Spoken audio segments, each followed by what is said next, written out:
ஜனாதிபதி அனுரகுமார திசாநாயக்க தேசத்துக்கு ஆற்றிய விசேட உரையின் தமிழாக்கம்.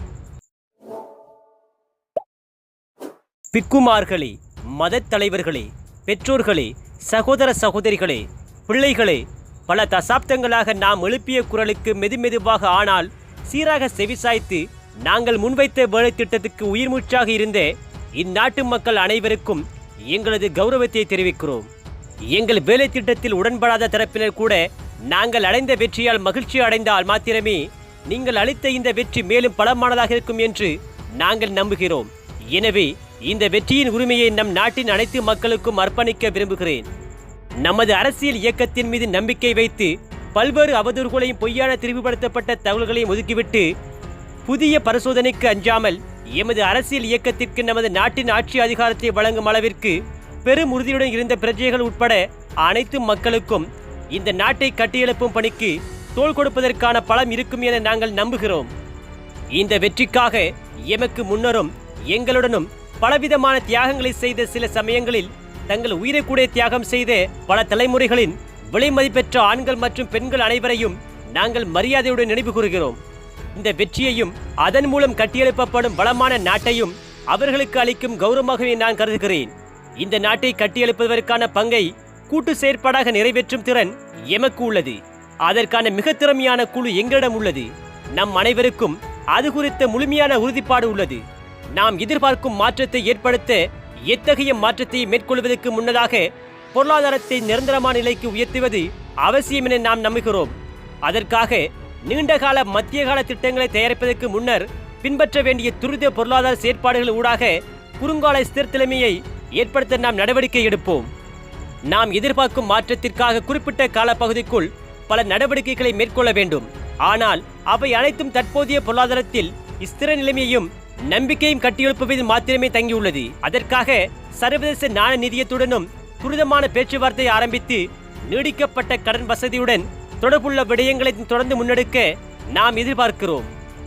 கடன் மறுசீரமைப்பு திட்டத்தை முன்னெடுத்து செல்வதற்காக சம்பந்தப்பட்ட கடத்தரப்பினருடன் பேச்சுவார்த்தை நடத்தி அது தொடர்பான பணிகளை விரைவில் நிறைவு செய்து உரிய கடன் நிவாரணத்தை பெறுவதற்கு நாங்கள் நடவடிக்கை எடுப்போம். அதற்கு இந்த நாட்டு மக்களைப் போலவே சர்வதேச சமூகத்தினதும் ஆதரவை பெற முடியும் என நம்புகிறோம். அந்த ஒத்துழைப்பின் மூலம் இந்த கூட்டு முயற்சியில் வெற்றி பெற முடியும் என நம்புகிறோம். எமக்கு அதிகாரத்தை கையளிக்கையில் மாற்றம் ஏற்படுத்த வேண்டும் என்ற எண்ண கருவே மக்களிடத்தில் ஆழமாக படைந்திருந்தது. மாற்றம் என எமது நாட்டு மக்கள் கருதுவது அரசியல் முறைமையில் காணப்படும் அனைத்து விதமான மோசமான பண்புகளையும் மாற்றுவதேயாகும். தற்போது அது நிரூபணமாகியுள்ளது.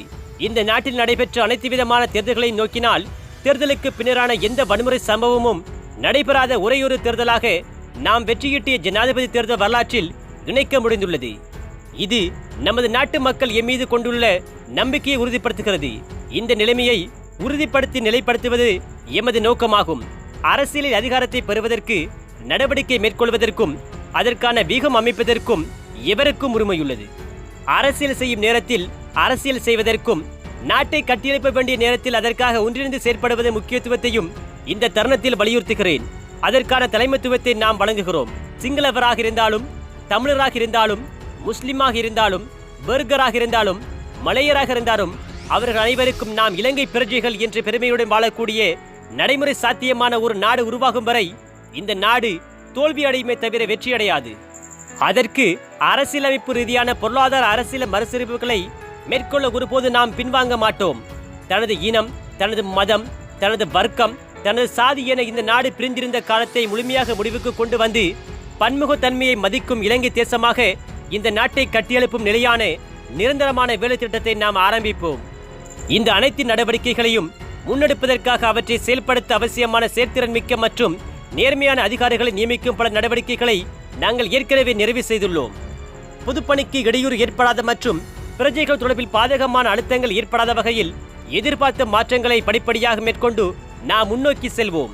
சட்டத்தை மதிக்கும் நாட்டை உருவாக்கவும் ஒழுக்கமான சமுதாயத்தை உருவாக்கவும் நாங்கள் அர்ப்பணிப்புடன் உள்ளோம். அனைத்து பிரஜைகளினதும் சமூக பாதுகாப்பை உறுதி செய்வோம். சட்டத்தின் முன் அனைவரும் சமம் என்ற எண்ணக்கருவை மீள உயிர்ப்பிப்போம். எமது நாட்டை கட்டியெழுப்புகையில் அரச சேவைக்கு பாரிய பங்கு இருக்கிறது என்பதை நம்புகிறோம். பொதுமக்களை கண்ணியமாக நடத்தும் அரசாங்கத்தின் இலக்குகளை நோக்கி செல்லும் அரச சேவையை உருவாக்குவோம். சேர்த்திறமிக்க நேர்மையான மற்றும் ஜனரஞ்சகமான அரச சேவையை உருவாக்க நாம் அர்ப்பணிப்புடன் செயற்படுவோம். இந்நாட்டு மக்களின் வாழ்க்கை தரத்தை மேம்படுத்துவதே எமது எதிர்பார்ப்பு. அதற்கான நடைமுறை சாத்தியமான வேலைத்திட்டம் எங்களிடம் உள்ளது. மக்கள் மீது ஏற்றப்பட்டுள்ள அதிக வாழ்க்கை சுமையை குறைப்பதற்கு நாம் நடவடிக்கை எடுப்போம்.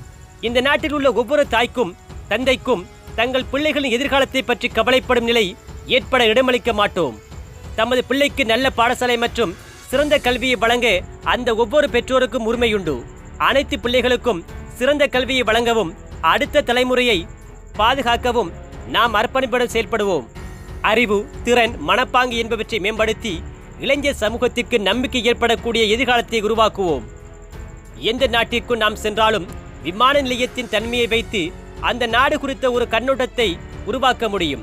அதன் ஒழுங்கு, மக்களின் நடத்தை, செயல்பாடு போன்றவற்றின் மூலமும் மறைமுகமாக அந்த நாட்டின் இயல்பு எடுத்து காட்டப்படுகிறது.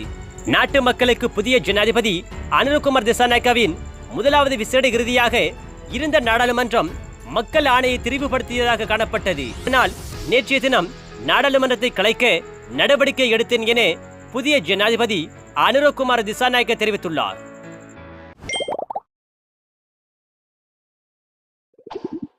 Like this video, like, share. Don't forget subscribe. Press the bell icon.